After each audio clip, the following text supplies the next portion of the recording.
Good morning, everybody. Welcome back to the Fourth World Book Club on 22 panels. I'm joined by Sean Harklerode and Mark Pracht, Chicago area actors, and in Mark's case, a playwright. Sean, have you written a play? I don't want to make you not a I playwright if have you're also. written two plays. Oh, okay. Chicago area actors and playwrights, Mark Pracht and Sean Harklerode. I was in one of those. Right. Mark's sitting there going, right might be a overstatement. No, I was in one of those. no. No, but I played the famously worst actor in film history. So Who's the worst actor in film history? I know who the worst director is. same project, I think, probably. Oh, Yeah. Actually, he played Gene Hackman's brother in Prime Cut. It's true, he did. Gregory Walcott. Yeah, yeah. He's great at eating hot dogs. Wow, we are way off the reservation, and yep, yep. anyone listening to Right this off is the like, start. what the hell are they Right talking off the about? start. We haven't even announced what we're But talking about. So I mean, this could be the Right. fourth world. we're talking about the third and second to last Jack Kirby created Jimmy Olsen, Superman's pal, which means Numbers that 146 and 147. stuff doesn't really have to make much sense. Yeah, yeah. I mean, When yeah. last we left Jimmy, he had been turned into Marvel's The Mad Thinker. Mhm. Yes, he was the the caveman Jimmy, and Right. now everything's fine. Looks like he might have a fever. He's got a thermometer in his mouth. Yeah.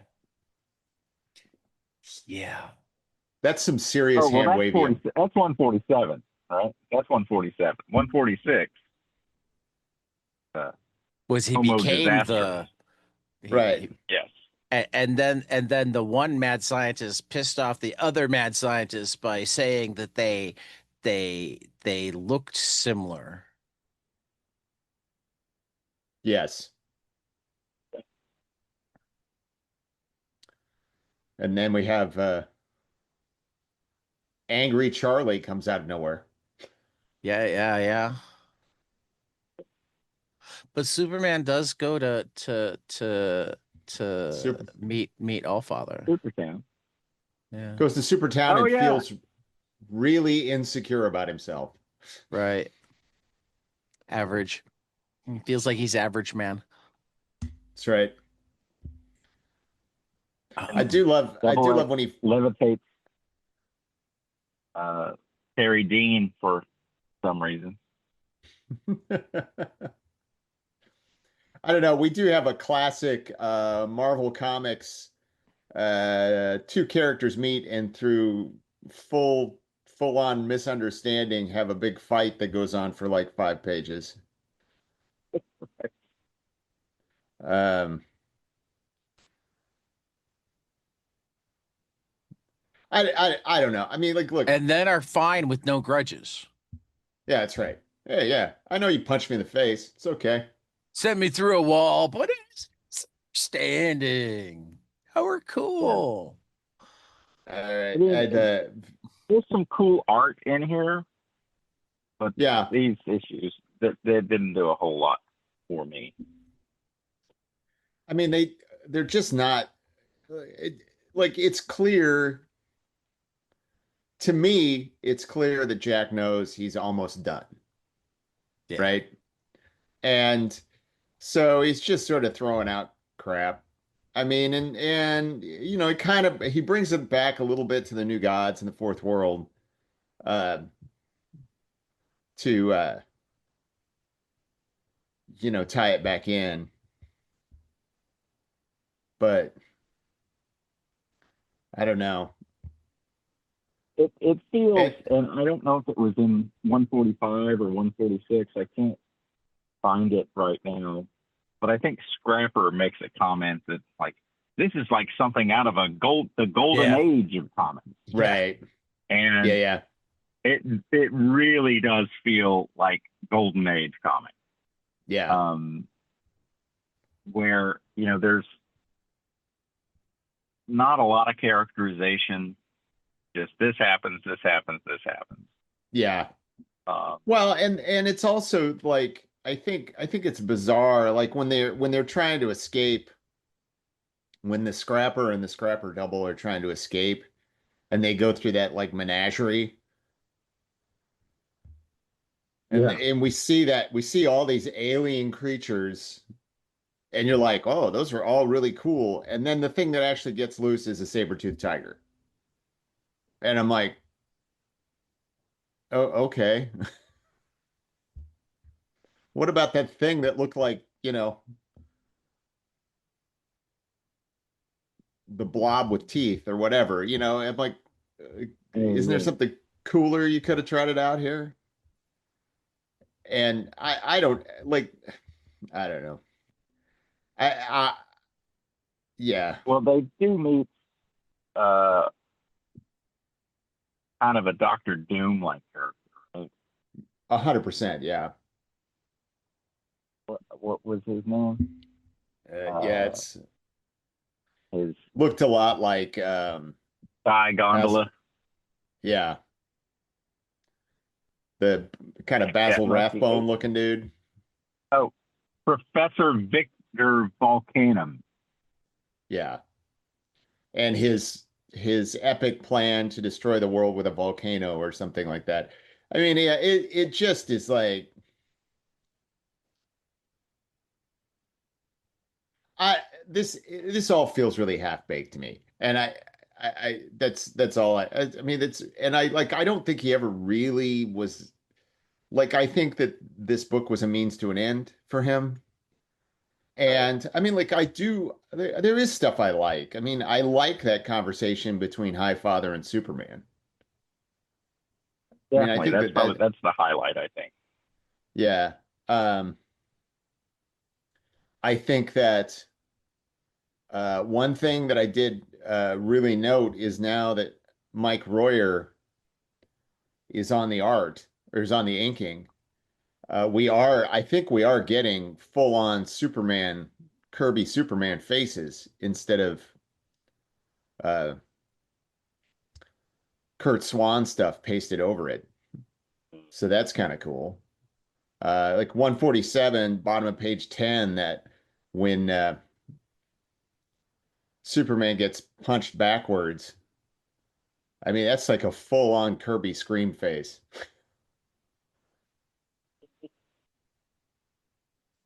So I like that. Yeah. Or on page 15, same issue, lower right,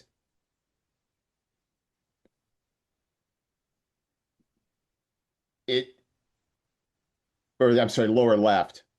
Um, I think it's an example of what maybe Carmine and DC corporate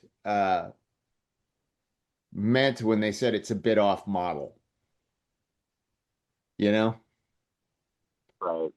it's totally acceptable from what we see, like the modern version Mhm. of comics where everything looks different, but Right. for 72 or 71 or whatever this is, that I think that's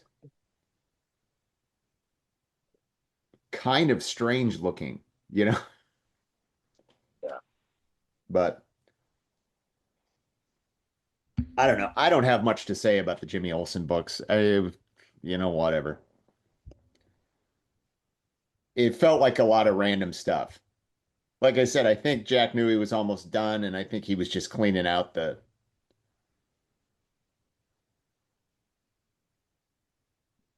Although Right. we do also get these really cool Neil Adams covers interpreting the Kirby concepts, you know, Yeah. which are, Adams is so much more, uh, illustratory, um, commercial art kind of stuff. I don't know. I mean, it's a Kirby book. There's moments of true transcendence art wise. It's just not.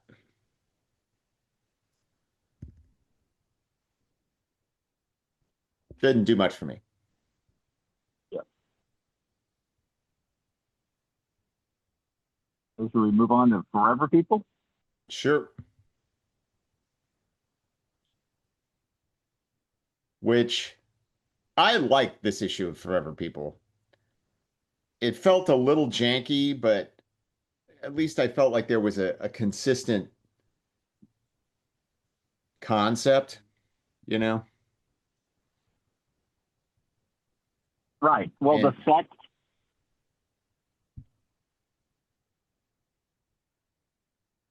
yeah. Oh, no. I was just punctuating your point there. Yeah. No, I think I love this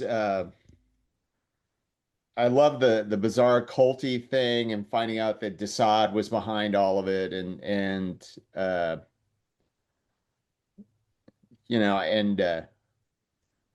billion-dollar baits and all that stuff. I mean, like it was all just it was really well done. I love the design of billion-dollar baits. I think that is fantastic.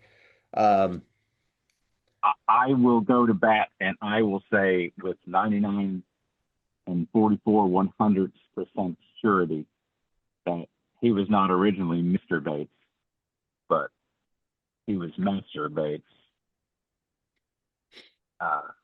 Because that's how he's first introduced. I shall inform Mr. Bates. Like, no, he was going to say Master Bates, and I think Carman had a problem. See, I told you that Jack had some weird sexual things. But I like the fact that Bates, who plays again into the theme, he's right back with Funky Flashman. Yeah. Who's that other character? These salesmen, these pitchmen, wheeler dealers, as Bates calls it, and it's revealed like he actually has the anti-life solution, right? Yeah. Like Bates has it. Yep. He can bend people to his will with his banter. Yeah. So I thought that Yeah, was really interesting. yeah. I mean, I still think my feeling has always been that the anti-life equation is awful confusing, right? Because uh and but there does seem to be this consistency of control. But it seems Right, like the the loss of will. control, yeah, and the nature of that control always kind of shifts a little. And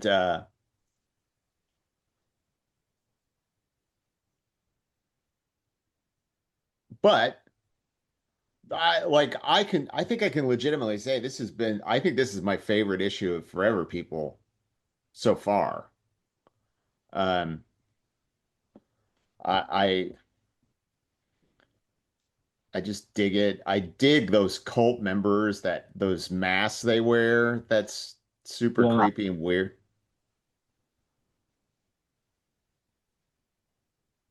What was that, Sean? I said, yeah. Yeah. I thought that was the design. Like the designs are good. I kept waiting. They kind of remind me of Double X. Mm. But yeah, he's got that helmet. Yeah, I really enjoyed this one too. When it started off, I was like, is this going to be an army tale, with the guy, trying to break in, but it really isn't. Mm-hmm. Well, I mean, and like even the Yeah. like, but like I don't know. I can go on. Like I love that these masks or these helmets that the eyes seem hollow. Like it almost seems like you can see through their heads, you know? Oh yeah. Um, I love that.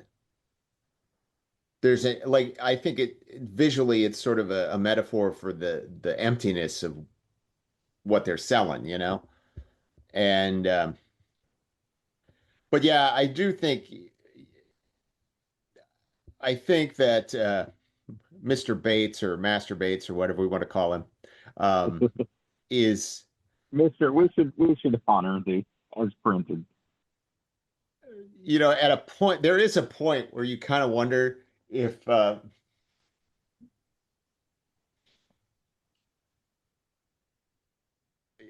I almost wish, and it may be a blowback because of Funky Flashman, if that like this could have been funky, you know, a little Oh more sense yeah. this stuff is feeding into itself, you know. Although I say that, Well, I also go ahead. I don't think Jack would ever do that with Funky because I think he wants Funky to be useless, you know. Right. And Bates is definitely not useless. He has this power. He is able to control people, not just blather them into submission. Right. I the top of 14 when he's testing out his powers, and in the second panel he's talking to the publisher. Hmm. I was just wondering, is that Carmine?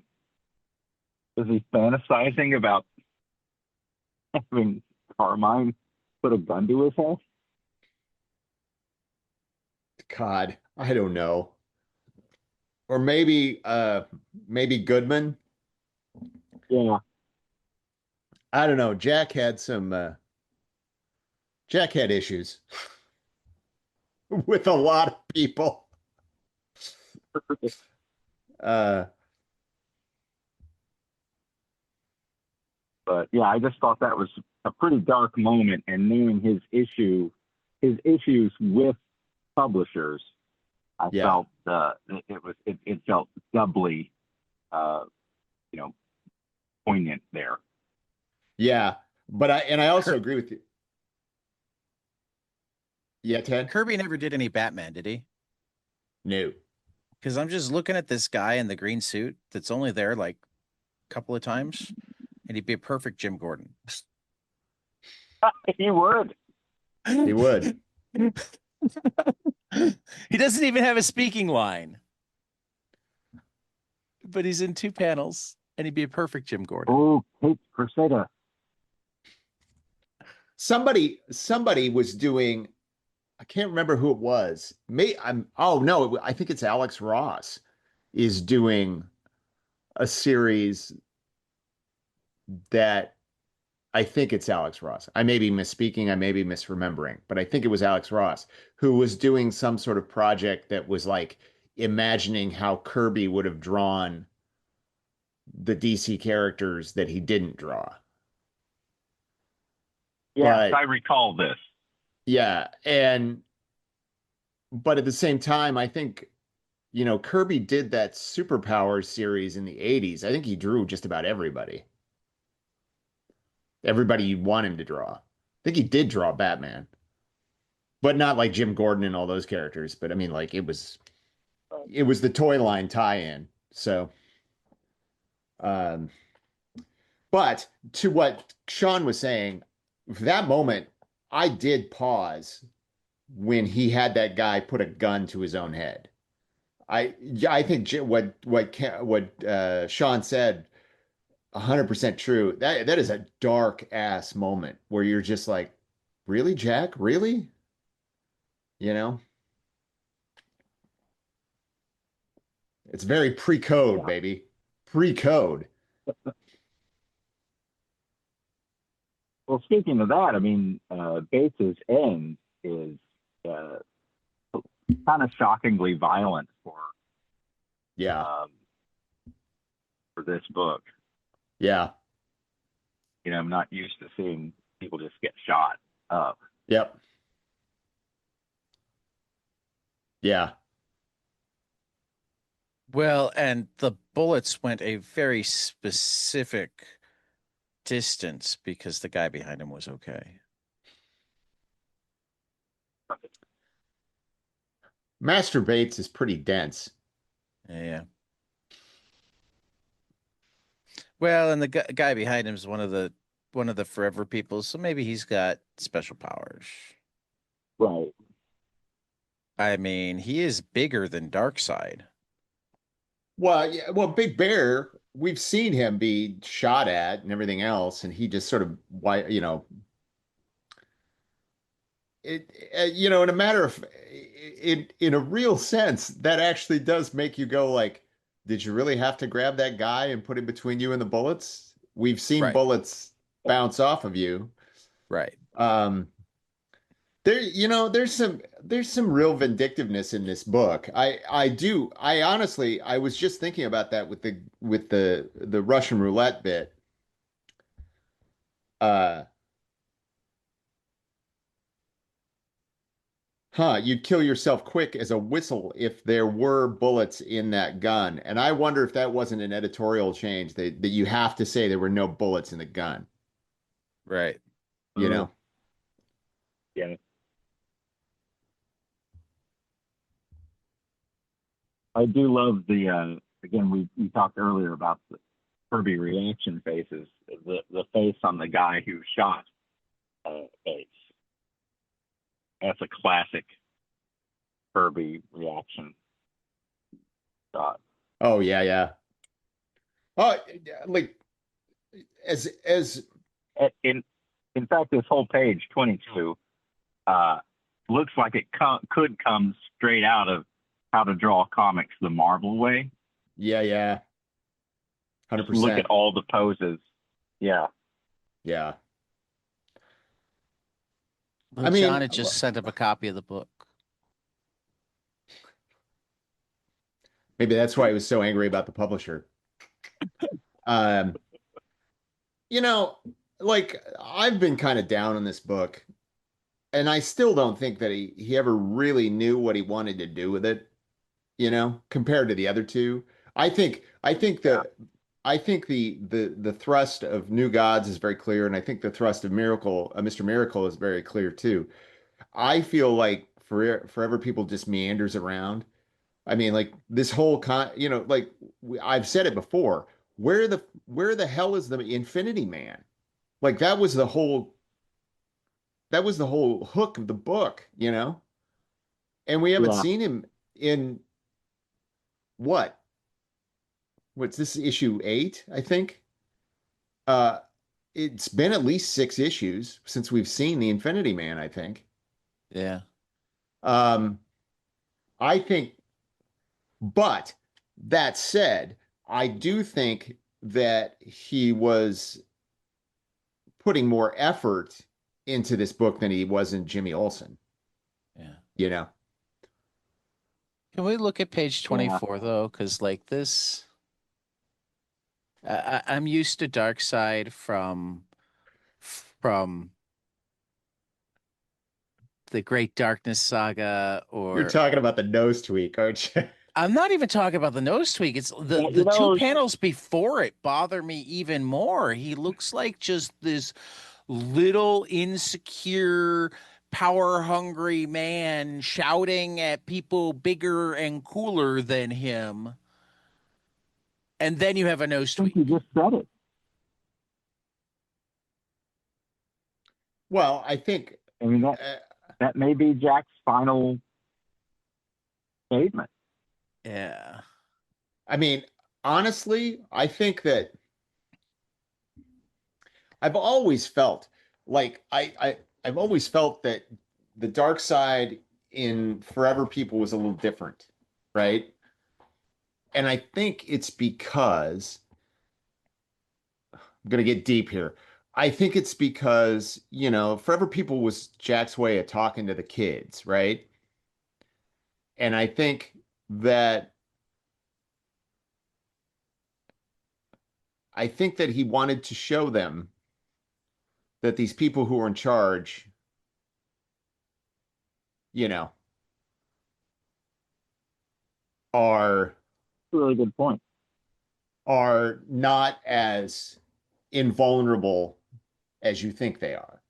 And that because ostensibly in Mr. Miracle and in New Gods, you have him dealing with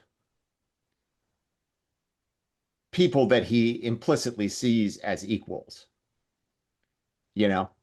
And I do think that like Darkseid sees Highfather as an equal. That doesn't mean he doesn't want to wipe him out, but I think he sees them as a worthy adversary, right? Right. Certainly he thinks so of Orion, and we know why. Right. Um, and certainly Scott Free, as someone who escaped Apocalypse, has earned his respect. I don't necessarily think that he feels respect for the Forever People, but he wants their respect. Right. And when he can't get it, he doesn't quite know what to do, And Gotcha. I think that, but I also think that he feels that he can influence them and that he can win them over to his side. I mean, that's what that whole speech is about, It's like I'm equal And to I don't even think Highfather. it's about winning them over. I think it's about bullying them over. Well, but But I that mean, like, fits. That's so often how. and the nose tweak is like, oh, you kids, Right. you don't understand what you're dealing with, And See, this is why I wanted to bring it up. This deeply uncomfortable thing actually might be the most brilliant part of the book.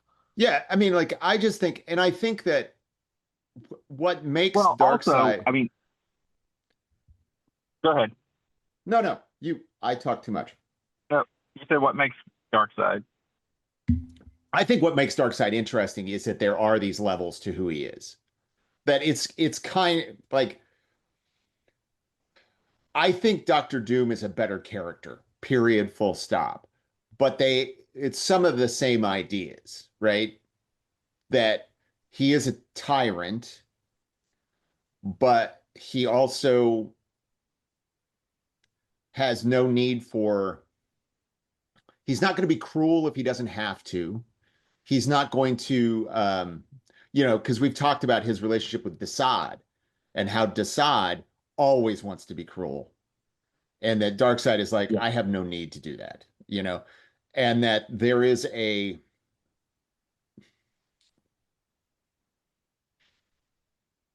nobility to Darkseid that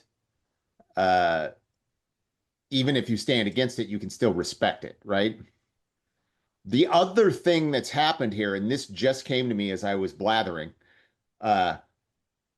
this is possibly the closest the Darkseid has ever gotten to getting the anti-life equation, and he just lost it. Right. Well, I was going to point out that he's also killing time, right? Mm-hmm. So the whole speech and the tweaking the nose is to distract them so that time runs out before they Right. realize that they can get him with the Megatron blast. So True enough, yes.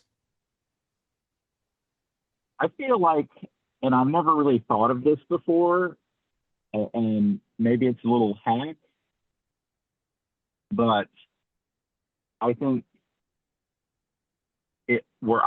Carmine, I may have suggested, are the Forever People the Teen Titans through the New Gods Justice League?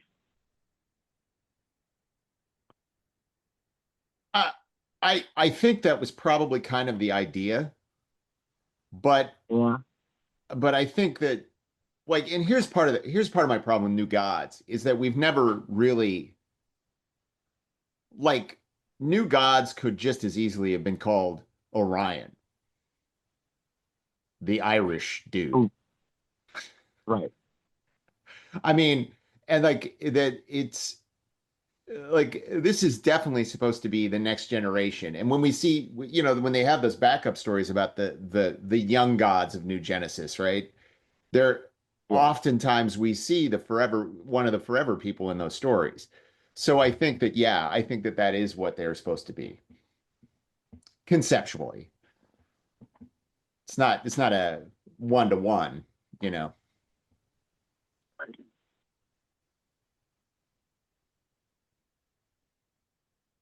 That But makes yeah, sense. really, probably the best episode of Forever people. Forever People. You did Yeah. it this time. Best issue. I've been doing that way too much, calling issues episodes. And I don't even Yeah. watch TV. I think it just has to do with number of episodes of 22 panels I've done. So yeah, yeah, I really And only enjoyed three this. more to take today, right? Two more today, Yeah, it three was tomorrow. all right. Should we go on to New Gods?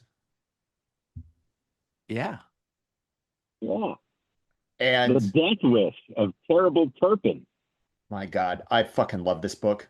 I uh Detective Turpin is I mean, and I'll be really upfront about this. Part of it is because on the Superman animated series, when they did the Fourth World stuff, they had Detective Turpin, who was straight up Kirby. Oh, So, right. and Though so, he also has a more than passing resemblance to Mr. Bates. well, yes. True. Just Well, you know, look, Jack, Jack, Jack was drawing a lot, all right. But look, and I think that that connection was something that Bruce Timm and the team that was doing that Superman cartoon sort of imposed on it. Because right. I actually, there's another character that we haven't gotten to yet that I think is actually more the Kirby analog, but that Jack put into it. But um, the idea that there's this huge superhero battle going on, and here's this beat cop with his bowler hat who's like, "I'm gonna bring you all in," Yeah. and he it gets blasted, and he's still coming. I just love it. I it it it strikes me as funny sometimes because I think oftentimes when I'm reading through these, the ones that I remember the most are not the ones that deal with this overarching sort of mythology. It's it's specific characters that I remember forever. I mean, and Yeah. some of them are tied into everything. Like Big Barda is amazing, right? Yeah. Uh, Right. Funky Flashman is kind of horrific in like in its pettiness, but all super memorable, right? Um, Right. Turpin, and Godfrey. we've That's who I seen, was thinking of. yeah. Well, how about Dolly Jarvis here? Was she inviting them to a party, or did she want there to be a small party?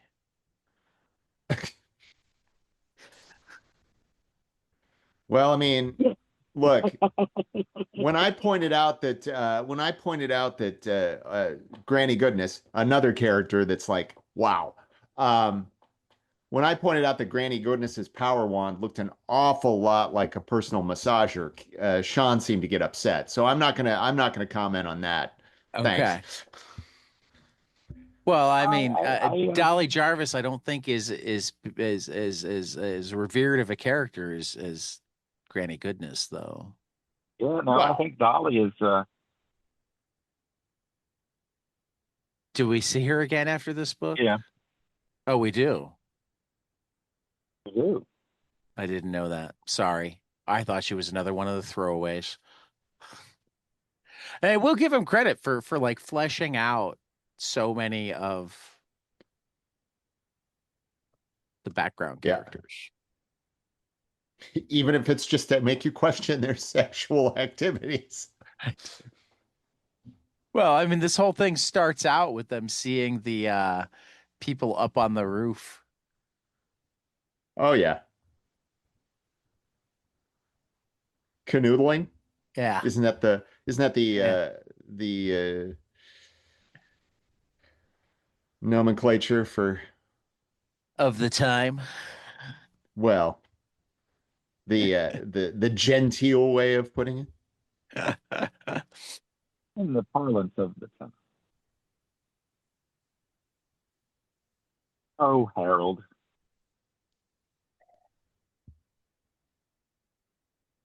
Uh, Oh yes, Dolly. also interesting in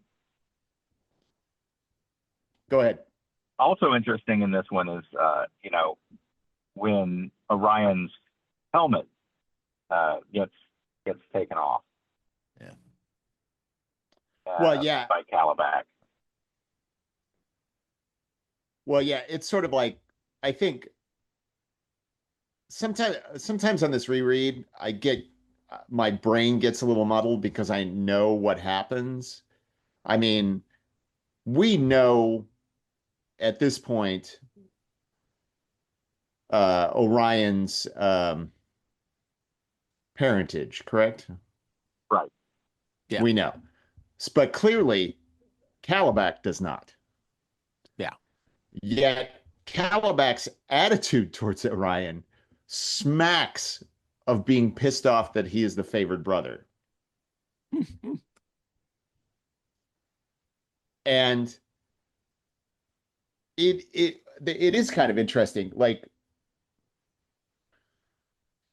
it's an interesting conversation. Does Calabac know that Orion's his brother? I My gut says no, because I don't think Darkseid would share that information because Calabac is too damn stupid to not bladder it out. Or that's probably the answer. But I mean, but there's also this psychological hook of it that so Calabac sees the favored brother, right? Who is the one that's chosen to go to New Genesis, but he's also pretty, you know? And then he realizes, oh no, you're just as ugly as I am, right? I think the simplest answer is probably the real one, but I don't know. That's just crossed my mind. Well, lily livered New Genesis cowards, Yep. torn victory from my grasp.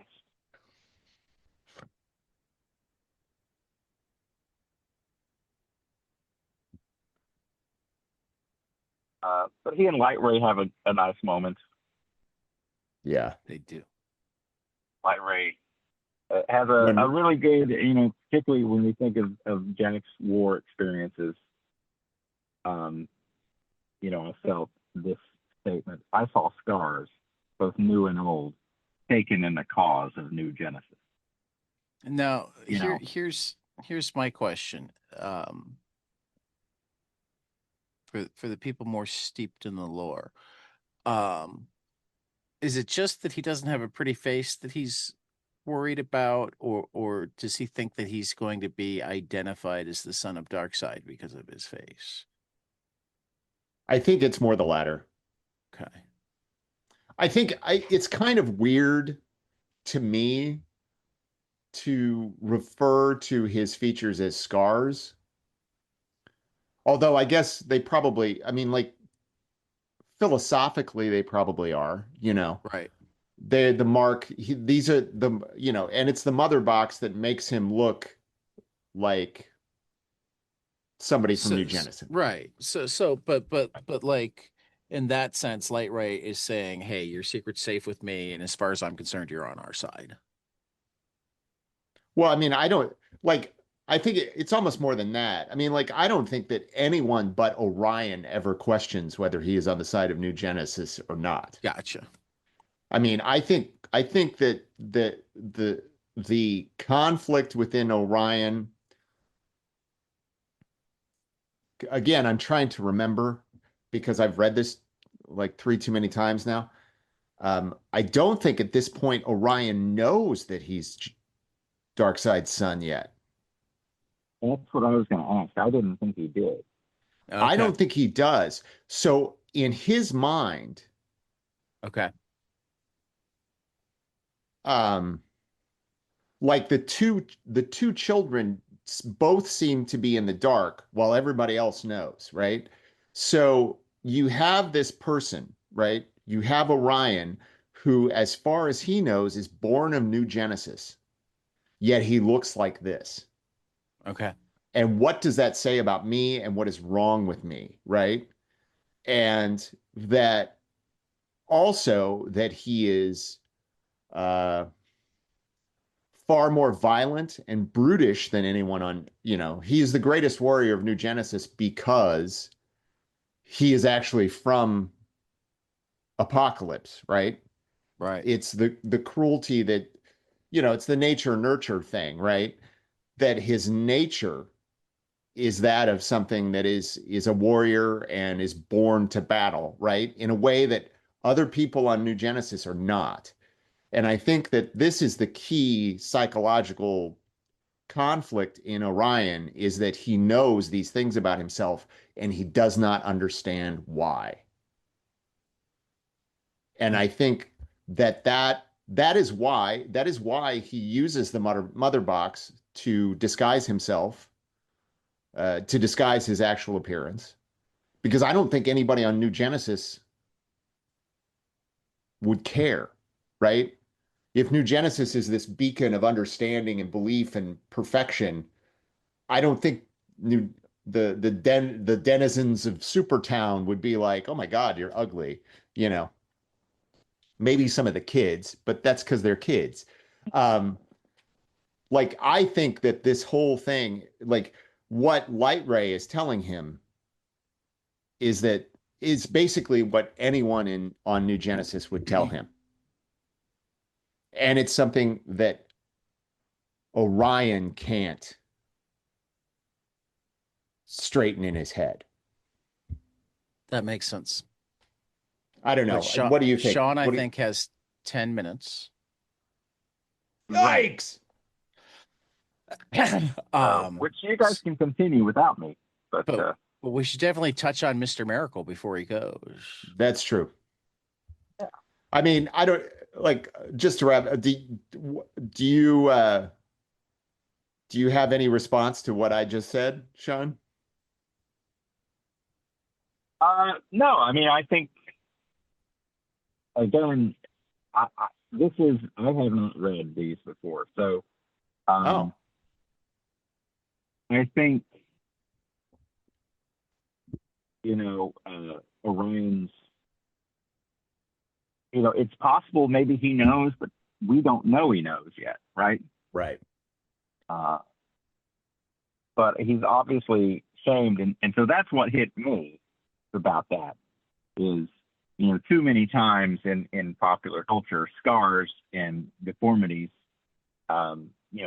make someone a bad person, right? And I Right. think that's what he's fighting against here. And I just thought it was a really nice moment between the two of them. Yeah. No, I utterly agree. I think it is a really nice moment. I just think that there is uh that the real conflict is within Orion and not necessarily with the people of New Genesis. Oh, right, right. I don't think. Yeah, I Yeah. mean, it seems like if New Genesis were the type of place, if it were the type of place where having scars would make you be an outcast, then New Genesis is not New Genesis. Yeah, it's not New Genesis. Right. Okay. As we go into Mr. Miracle, I have to talk about something that I read this week. I was reading a rather long Substack that Michael Chabon wrote about how he created The Escapist. And he specifically talked about the double page spread on 2 and 3 of this issue of Mr. Miracle as something that made him go, okay, that's what this is part of what the Escapist should be. I thought that was interesting. Barter and the Well, yeah, with the female Furies where she's coming in and I look, man, I don't question Mike. Look, his description of how he came up with the Escapist was very rambling and felt a little too mystical for me. He was like, I knew I needed to create a superhero, but I thought I'd just let Joe and Sam create it. And I'm like, okay, yeah, all right. Yeah, and then he's like, oh, I just let the characters lead me to it. And then he shows like where he made lists of Golden Age character names and then he created his own list. And I'm like, yeah, okay, that's not, you're trying to figure it out. You're not just waiting for Joe and Sam to give it to you, Right. But anyway, but he specifically referenced this page, and then we read this, and I started laughing because I was like, "Wow, there it is." I think he was probably just thinking about Joe's artwork, Yeah. because Joe Cavalier clearly has some Kirby accedents to it. I'm gonna say, like, and I know we're short on time here, but I was not as I thought this episode felt a little meh. I feel like this battle of the id thing. Like I feel like Kirby's done this a dozen times over. Yeah. Yeah. I think I was far more invested in what Barta was doing than in what Scott was going through. Right. And the B story was more interesting than the A story. yeah, I love like what is really becoming clear to me on this reread, and I think it's because we're going through so slowly, is that Barta walks this line between resisting the power of Apocalypse and also living completely within it, right? Because like she's totally like the idea that the female Furies, like sometimes it seems like the female Furies are actually outside of the dark side power base, but they can't be. They're completely inside of it. You know what I'm saying? Right. No, it was a little confusing. Yeah. Here. And I thought what side are they on? Right. Yeah. It doesn't like it's interesting in that it's not completely clear, right? Right. And like and Lump or whatever the hell he's called, Lump. Like I was just like, okay, great. All right, they're fighting inside of his mind and in my head. That's right. To the point where they invoke sand, I mean, we do get quicksand, which makes it a completely pulpy 1970s adventure story. Um, Right. uh, I actually I loved it's just what it is. Like I love the stuff with Big Barda. I actually love the stuff with Granny talking to like Vermin and Kanto, you know. Oh yeah. I like I loved all of that. But this fight, the fight that Scott's involved with, I was sort of like, yeah, okay, I know what's going to happen. Like at some point or another, he's going to realize that he has just as much control here as this other guy, and um, Yeah. A friend of mine would call this a pod race, where uh-huh. you know exactly what's going to happen. It's going to be a spectacle that takes up some time Right, before you get back to the real story. right. So he always calls that the pod race. Except the pod race is awesome. Yeah, I agree. He also does not share my feelings about episode one being great. Sean Harklerode and Mark Pratt, the two greatest episode one apologists of all time. Um,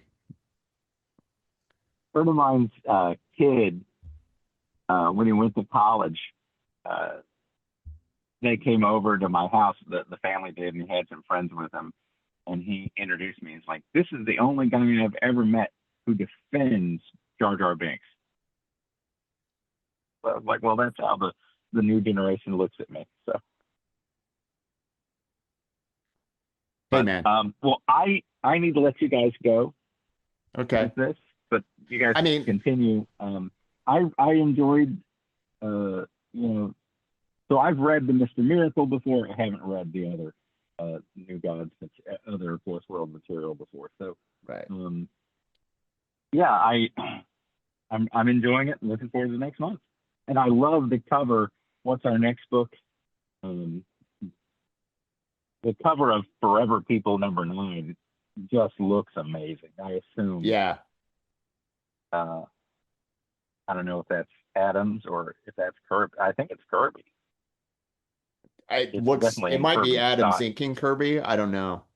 I mean, Yeah. it's I will say, the next issue of Mr. Miracle is a pretty big turning point. Um, uh, yeah, no, Jimmy Olsen, uh, Forever People, thumbs up. New Gods this month, wave thumbs up. Mr. Miracle, thumb halfway up. Yeah. Seems about fair. I'm always up for more Big Barda. Yeah, the Big But Barda was definitely, I mean, she often steals the show, but definitely yeah. stole the show I on. mean, and I'll just say it again. Big Barda is this like super complicated character in the same, like, she's almost like Orion without the existential angst, right? You don't see her stopping and going like, what does it mean? Who am I? Why, Right. you know, why, like, like it would almost be interesting if she was the total opposite of Orion, where she's like, why am I so fucking hot and here on Apocalypse?